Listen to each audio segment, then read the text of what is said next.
Assalamualaikum warahmatullahi wabarakatuh. Ibu bapak, tuan-tuan sidang jamaah salat fardu maghrib rahimakumullah. Kita lanjutkan kajian tentang sunat-sunat bacaan zikir dan doa setelah selesai sholat.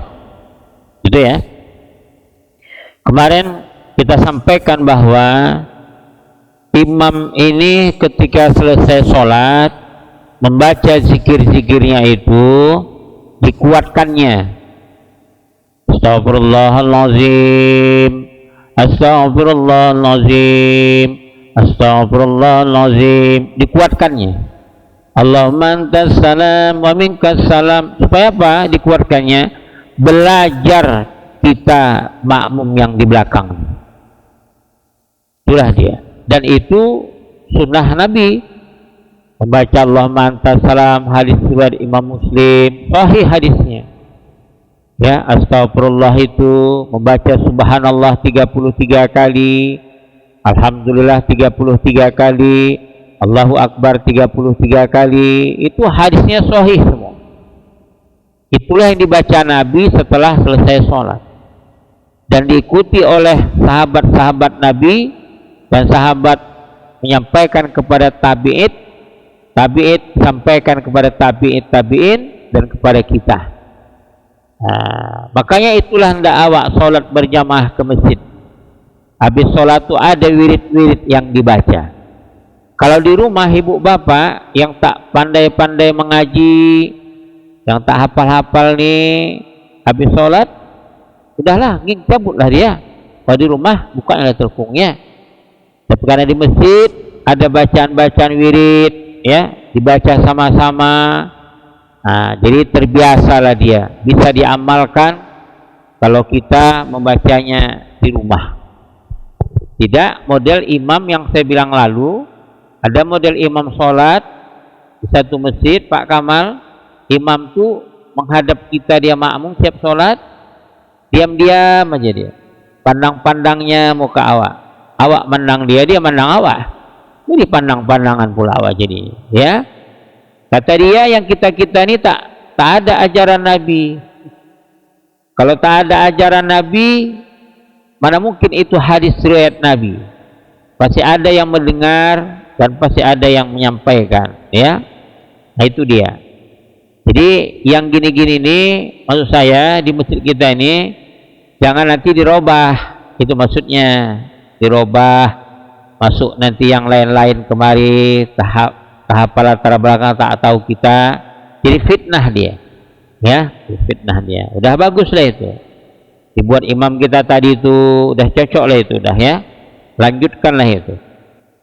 Dan ya di sini kalau dikaji sunat imam itu menjadikan pihak kirinya kepada mihrab dan pihak kanannya kepada makmum.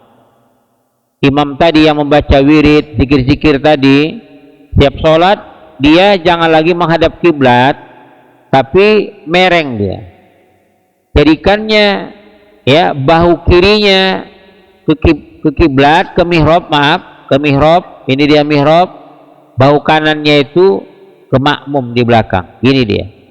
Bukan gini, bukan hadap-hadapan, ya, tapi mereng ke kanan dia gitu. Sunnat imam itu melakukan itu.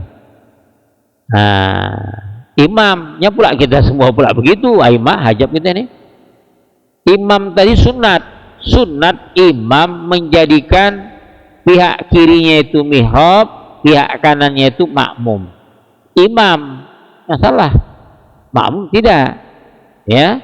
Nah, sambil dia memimpin zikir-zikir, wirid-wirid yang kita baca tadi, gitu dia ya, diatur sudah hukumnya seperti itu. Dan demikian lagi sunat menadahkan tangannya kedua-duanya pada tiap-tiap membaca doa. Jadi ibu bapak, tadi imam baca doa, kita sunatlah kedua tangan kita ini kita tadahkan. Menadahkan itu diangkat artinya.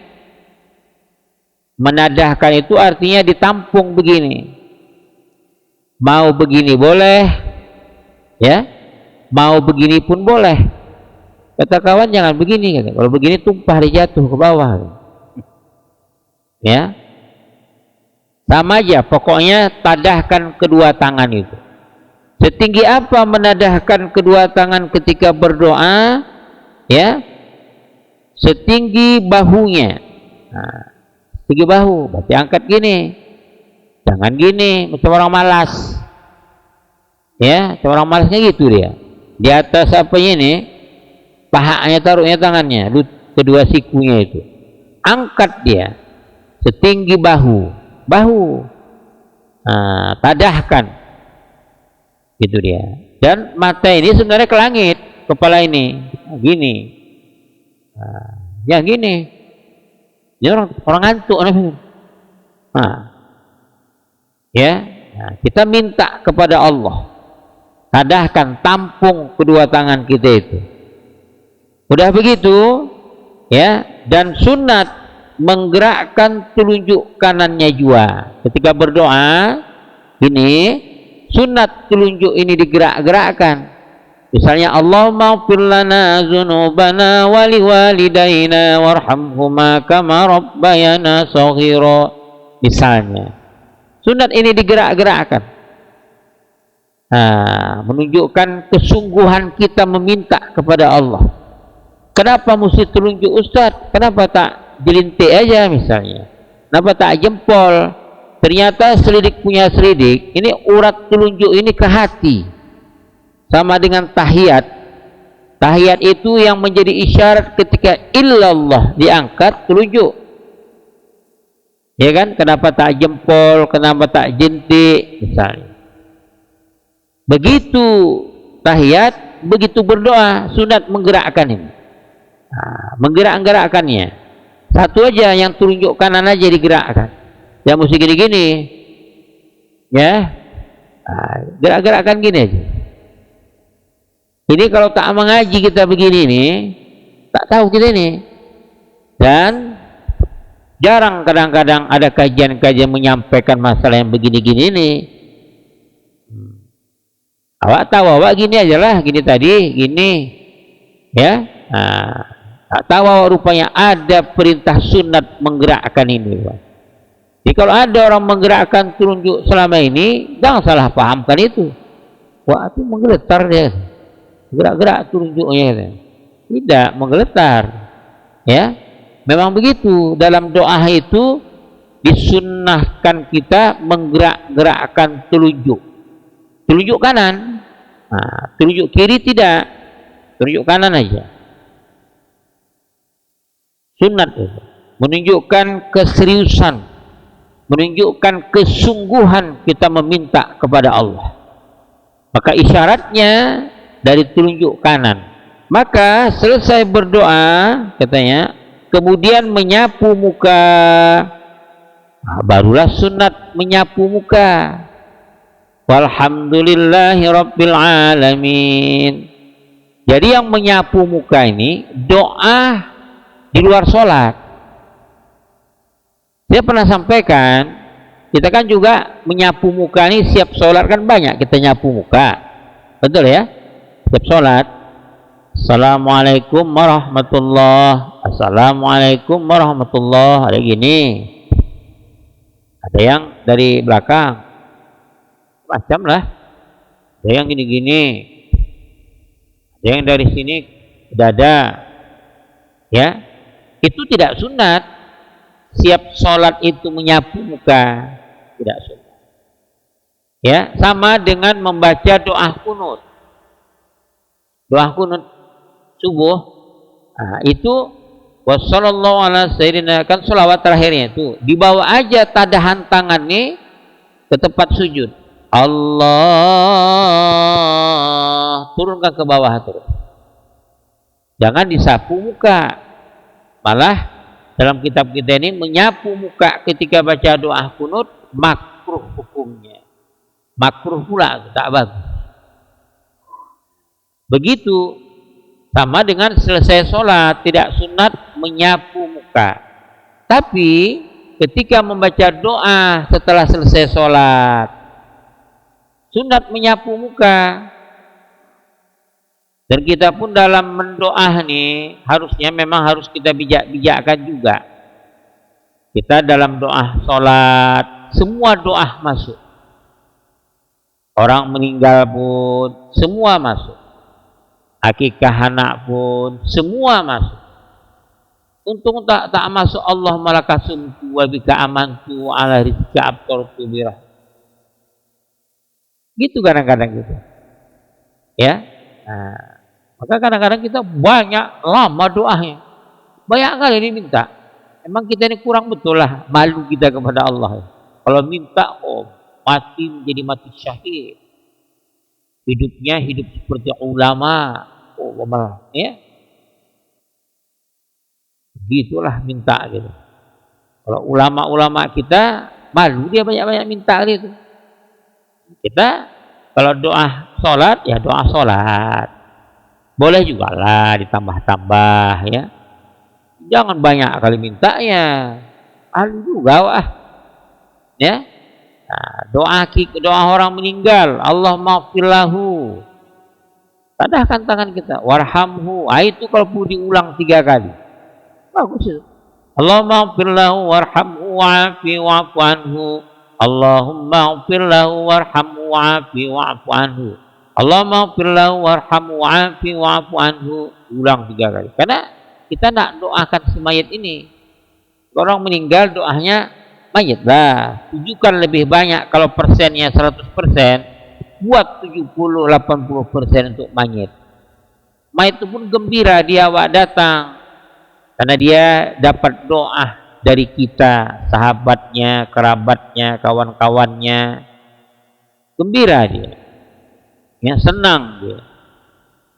Kadang-kadang kita doa khusus buat mayit cuma 20%, 80%-nya doa untuk kita ini, keluarga yang hidup-hidup ini banyaknya. Ya. Panjang pula tuh dari gini awak menadah sampai gini tak siap-siap. Semua doa masuk pula. Allahumma inni a'udzubika minal khubusi wal khaba'is. Semua bermandi pun masuk. Amin. Awak tak kabar tak apa artinya? Amin. Amin. Ya kan? Dan setiap berdoa, ibu bapak, katakan amin. Jangan mulut kita diam macam melempem. Karena kita tidak tahu doa yang kita panjatkan tadi, amin dari mulut siapa yang dikabulkan Allah. Kita tak tahu. Bisa saja saya yang berdoa, kalian makmum yang mengaminkan. Maka kita nggak tahu amin dari bapak mana, amin dari ibu yang mana. Kalau dikabulkan Allah di antara kita amin itu, maka untuk semua itu, untuk semua, bukan untuk yang satu itu aja, untuk semua. Maka jangan diam setiap berdoa. Jadi kita banyak diam.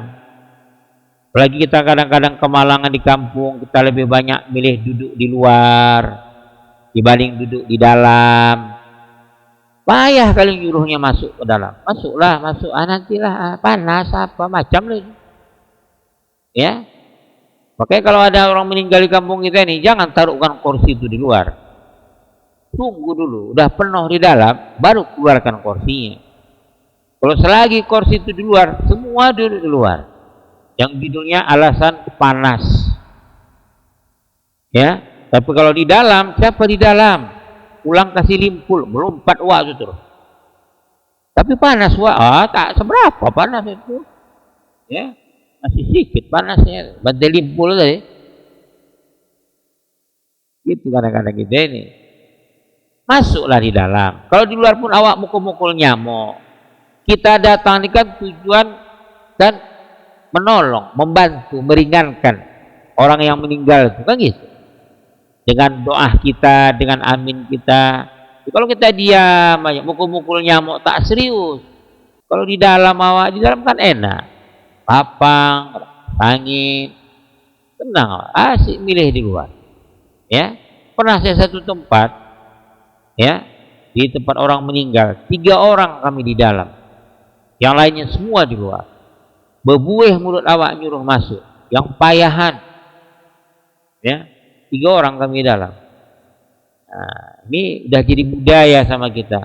Sedangkan tujuan awak datang mengaminkan, membaca-baca. Kalau tak baca-baca ngapain datang? Kalau tak ikut mengaminkan doa ustadz yang ada di kampung itu, ngapain kita datang? Karena kedatangan kita ini kalau bisa memberikan manfaat buat khususnya almarhum, almarhumah yang kita takziahkan tadi. Kan gitu harusnya.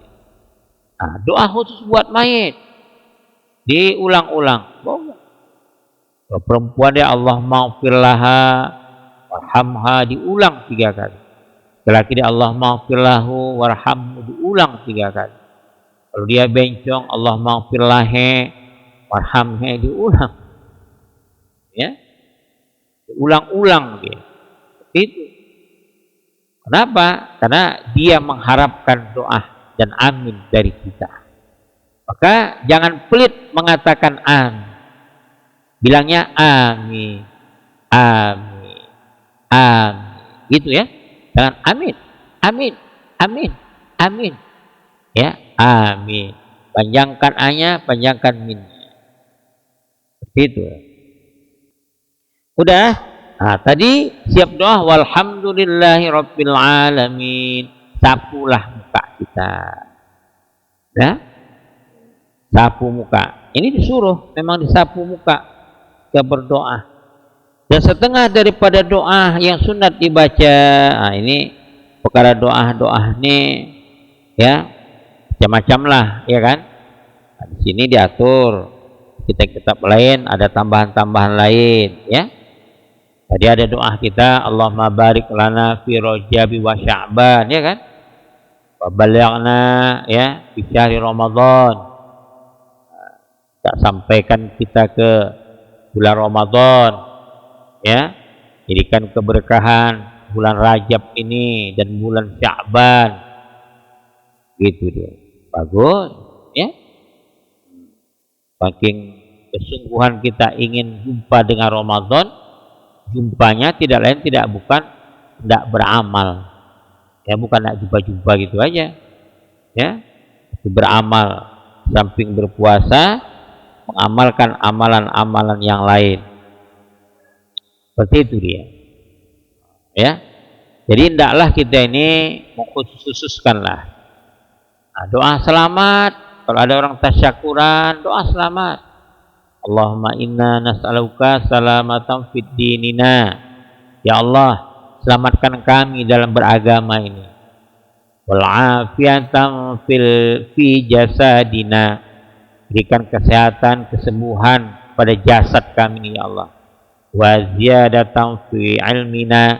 Beri kami ilmu, tambahi kami ilmu, berikan ilmu yang bermanfaat, berguna buat kami. Wa barakatan fi rizkina, berkahi rezeki kami ya Allah. Tak anda awak ngaminkan ya, kan rugi betul. Berkahi rezeki kami ya Allah. Maka dalam rezeki ini kita minta bukan banyak rezeki ya, tapi yang paling utama adalah minta berkah rezeki kita. Banyak pun dia kalau tak berkah apa guna, ya. Sedikit pun dia, tapi kalau membawa keberkahan itu yang afdal. Yang lebih baik lagi udah banyak berkah mula itu paten kali lah itu ya. Tapi awak tak mungkinlah rasa awak sedikit pun tapi berkah. Apa arti berkah Ustaz? Bermanfaat. Bermanfaat ya untuk diri dan keluarga kita. Itulah yang berkah itu. Wa taubatan qablal maut. Itu kan? Ya Allah, berikan kesempatan kepada kami tobat sebelum mati ya Allah. Tobat sebelum mati. Sudah mati mana pula bisa bertobat lagi? Tobat sebelum mati. Makanya bertobat itu perintah disegerakan bertobat. Kenapa? Karena kematian kita tidak tahu kapan datangnya. Tak bisa Bapak Ibu kita jamin Ramadan dekat nih kita jumpa. Mana bisa? Ya, dan yang muda jangan merasa hebat, aku masih muda kok, panjang lagi usiaku hidup di dunia ini. Oh, no, ya. Sekarang yang muda-muda banyak mati nih. Ya, apalagi yang tua udah maklum aja loh dah. Kayak yang tua-tua nih ya bertobatlah kita. Apalagi yang mau nak kita buat di dunia ini, kita sudah waktunya maghrib, ajal sudah di depan kita, malaikat maut sudah mengintai-ngintai kita, tak juga mau bertobat. Tak tahulah kita lagi. Sedangkan hidup di dunia ini sekali ini aja. Disinilah tempat kita mencari amal bekal. Di sini pula kita bertobat kepada Allah. Wa taubatan qoblal maut. Jadikan kami orang-orang yang bertobat sebelum mati ya Allah. Beri kesempatan kepada kami. Makanya bertobat itu ibu bapak, jangan tunggu hari esok. Jangan tunggu lebaran. Asal buat dosa, saat itu juga kita bertobat kepada Allah. Gitu dia. Ya. Wa taubatan qoblal maut wa maghfiratan ba'dal maut. Ampunkan dosa kami setelah kami mati ya Allah. Jadi kalau sudah dapat ampunan dari Allah, selesai sudah. Aman kita. Kalau sudah dapat ampunan dari Allah. Ya, nah itu dia. Apalagi itu Allahumma hawin alaina fi syakaratil maut, ya kan? Mudahkan kami nanti ya Allah di dalam syakaratnya terhadap kematian. Karena berat itu. Ujian terberat kita, ibu bapak, di masa hidup kita ini ketika kita dalam keadaan syakaratul maut. Tingap-tingap. Syakaratul maut ini sekarat dalam keadaan tidak mati.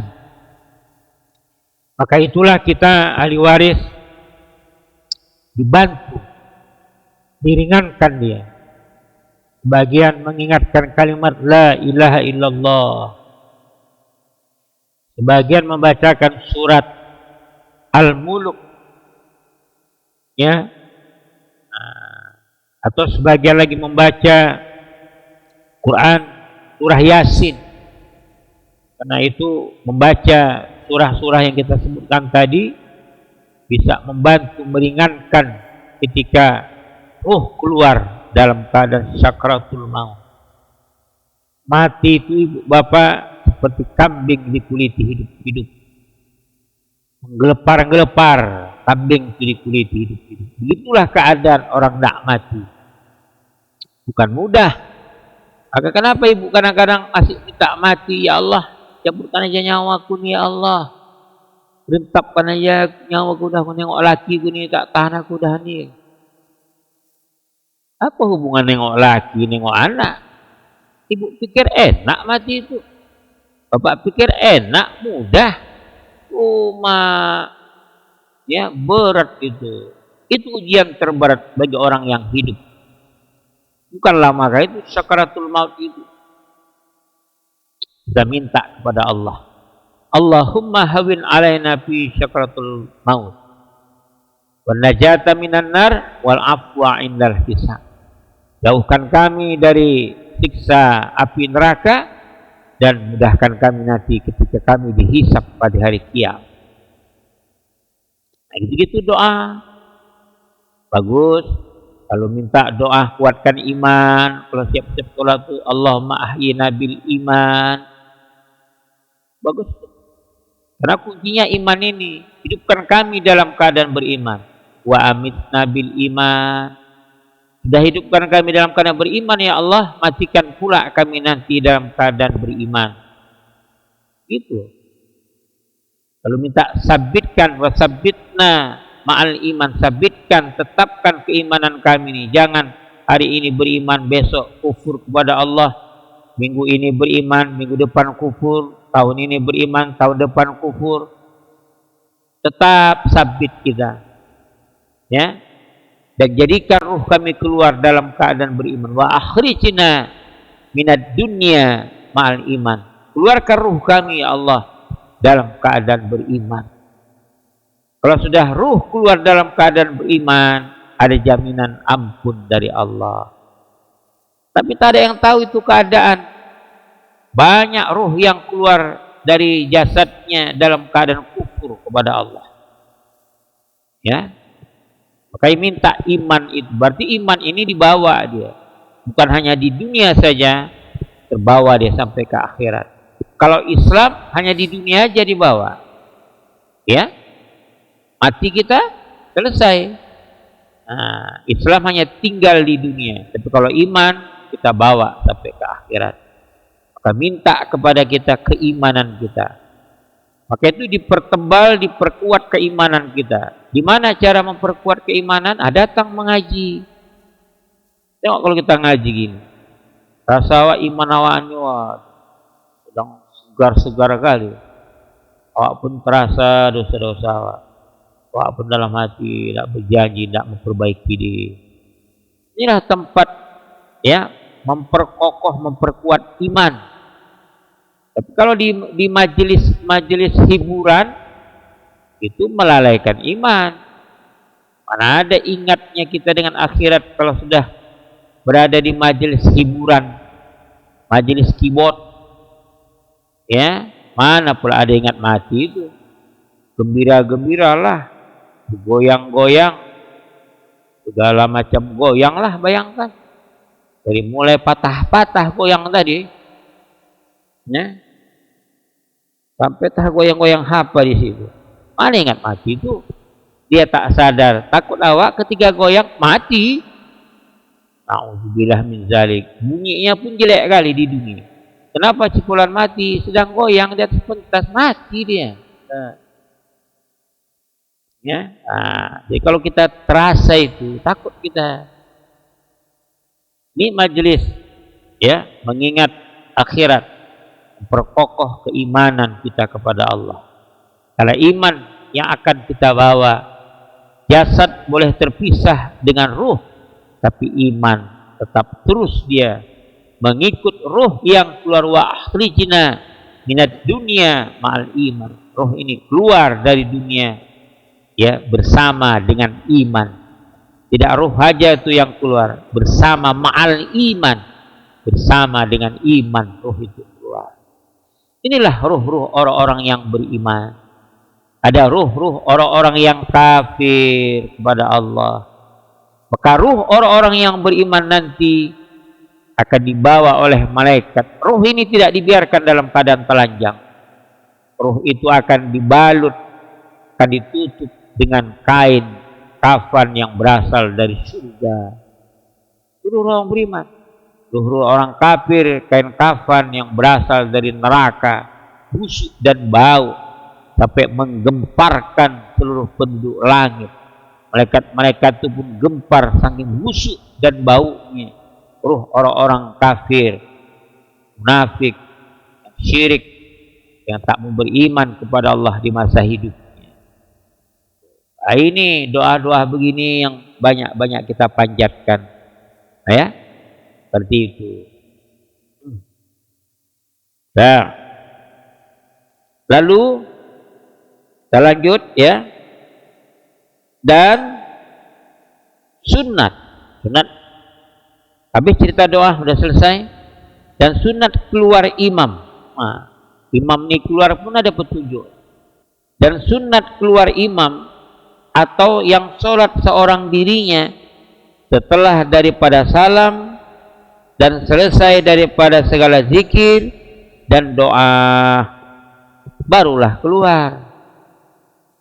Jangan siap sholat langsung keluar tanpa berzikir, tanpa berdoa. Kalau anak-anak 1000 pulau yang di luar tadi itu udah maklum aja, Pak. Asal asalah baru asal. Anak-anak kita itu, ya, 3 orang tadi itu yang sapamnya di situ ya, pastinya. Tapi jangan dilarang-larang anak itu datang sholat masjid. Begitulah dulu. Sejak kecil melompat-lompat, dah besar nanti teringat sedikit banyak. Oh, anak ini ribut aja ya. Awak rupanya dulu macam mana? Dah cerita lah. Kalian dulu macam mana kali rupanya sama anak-anak dulu? Lebih parah dari anak-anak dulu. Alah. Kita ini kan mantan anak-anak dulu. Pak Kamal nih bukan bagus sekali waktu kecil dulu. Sekarang nih yang bagus-bagus, dia dulu anak-anak. Ya, lari sana, lari sini, gitu. Penting dipantau aja, diawasi. Kemana dia lagi? Biarkanlah dijadikan masjid ini tempat dia bermain. Apa? Biar tenang dia, asal maghrib tinggal nak ke masjid. Jadikannya tempat bermain. Apa? Dia, ya. Nah, gitu dia. Jadi sunat kalau anak-anak tadi itu oke lah, dia siap salam, belum salam pun dah keluar dia. Awain tua-tua nih, janganlah. Karena aku tengok juga kita di masjid jamaah. Assalamualaikum. Ya, sunat dia keluar kapan? Tunggu ikut dia berzikir dulu. Entahlah kalau dia keluarkan ada hajat, ada keperluan yang mendesak, itu silakan. Islam ini agama yang gak kaku-kaku kali. Namun sesibuk apapun hajat kita, seperlu apapun tadi, tak bisa wak ikut-ikut berzikir, berdoalah sendiri, kan gitu. Masa tak bisa wak berdoa? Nah, doa sapu jagat aja. Allah maghfir lana dzunubana. Sapu jagat. Kita di kampung ini kalau ada Allah maghfir lana, setiap kita ada orang berdoa, makmum di Pak Kamal ditunggunya kapan imam nih, ustaz nih, Robbana atina. Tunggunya tuh. Karena menurut kita asal Robbana atina habis tuh. Asal Robbana atina. Maunya sekali, apakah mesti Ustaz Robbana atina itu di akhir doa? Itu dia. Itu tuh yang kadang-kadang aku nak melempangkan. Bagi kita, pemahaman kita gitu. Seakan-akan Robbana atina nih penutup dari doa-doa yang di atas tadi. Nah, bagi kita yang awam nih, jadi ilmu sama ya udah Robbana atina, berakhirlah nih kali. Kalian penyiar habis nih kali. Coba sesekali Robbana atina itu di atas. Nah, datang awak, ya tepat nih Robbana di atas. Rupanya habis Robbana atina awak baca doa lain lagi. Oh, tidak rupanya. Nah, ini paham-paham gini, maksud saya bukan tidak boleh Robbana atina itu di ujung, bukan tidak boleh. Yang salah itu kalau berpaham seolah-olah itu dia. Seakan-akan doa Robbana atina fid dunya hasanah itu di ujung. Dan kalau orang buat Robbana atina itu di atas, dianggap orang salah. Itu yang salah. Makanya gitu-gitu coba kita berpula di atas. Apa kata orang? Paham tidak nih? Kan gitu. Sama macam gaji kita minggu lalu. Sholat pakai kursi ini seakan-akan Pak Kama seolah-olah mesti di ujung. Kan gitu kan? Asal orang berkursi di ujung, orang berkursi di ujung. Siapa yang ngajarin di ujung? Mana ada itu? Oke lah, kalau 5 orang dia di sini, 5 orang di sini. Saya berkursi di ujung juga. Bergabung sama 5 ini apa di ujung? Bergabunglah, kalau saya di ujung kan putus saf. Nah, itu dia. Maka saya buat sholat kemarin itu di sini. Karena terpahamkan orang sholat pakai kursi itu mesti di ujung. Nah, terpahamkan. Padahal salah paham. Maka itu kita lempangkan pemahaman. Artinya boleh dimanapun.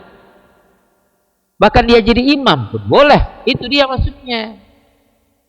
Apalah mesti harus di ujung-ujung. Ada itu ketentuan mesti di ujung. Apa masalah mesti di ujung? Karena menganggap kalau berkursi sholat di sini saf putus. Kan gitu dia. Kapan pula saf putus? Saya bilang di Al-Osmani itu tegap-tegap nih. Tiang-tiang Labuan tuh kan. Nah, di samping tiang tuh Pak Kamal. Di samping tiang tuh bapak kita. Putus saf enggak tuh karena ada tiang di tengah? Tidak. Itulah kalau salah paham. Itu pun gitu. Robbana atina itu terpahamkan kita mesti di ujung.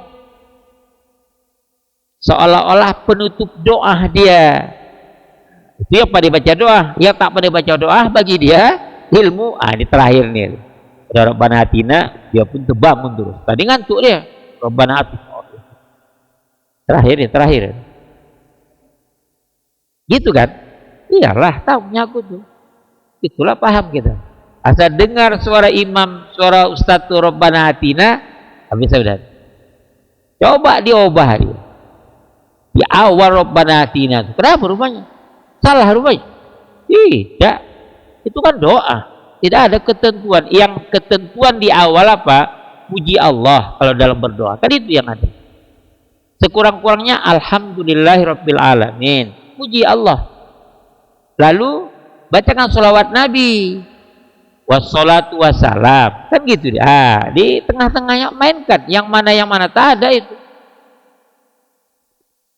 Itu misalnya ya. Nah, bagi yang sholat, kapan sunat kita keluar? Setelah ikut baik imam maupun sholat sendiri, ikut berzikir-zikir, ikut baca doa, siap itu keluarlah. Sunatlah dia keluar setelah dia berzikir dan berdoa. Begitu dia, ya. Dan kita lanjut. Jika tiada di sana perempuan atau hunsa, maka jika ada di sana perempuan atau hunsa, maka ia menanti hingga keluar perempuan dan hunsa itu. Kalau kita sholat macam gini nih, kami laki-laki ini tidak sunat keluar duluan karena ada perempuan, maka tunggukanlah kalian duluan keluar, barulah kami keluar. Barulah imam itu keluar, barulah makmum itu keluar. Sesungguhnya ini di kitab kita ini, sampai keluar masjid ini pun ada aturan. Ya, kalau kita ada laki-laki perempuan gini, walaupun kita udah siap zikir nih, siap doa, orangnya ada, tunggukan ya, sunat menanti orang ini keluar. Duluan kalian keluar, barulah kami keluar. Nanti jadi fitnah kalau kalian belakangan keluar dari kami. Kalau kita kan di kampung mana peduli nih? Gak siapa keluar, aku keluar lah. Aku malah apa tunggu dia, enak kali dia. Gitu ya. Sampai keluar pun ada aturan. Kalau di sana ada perempuan, tadi kita sama berzikir-zikir, sama kita berdoa. Disapu muka tadi kan, sapu, sekira-kira gitulah dulu. Setiap kita sholat sunat ba'diyah, kita sholat isya nih, kalianlah duluan keluar, barulah kami keluar, laki-laki. Itu kajinya. Baik, sudah masuk waktu, insyaallah kita lanjut balik ya terusnya. Wallahu a'lam bishawab.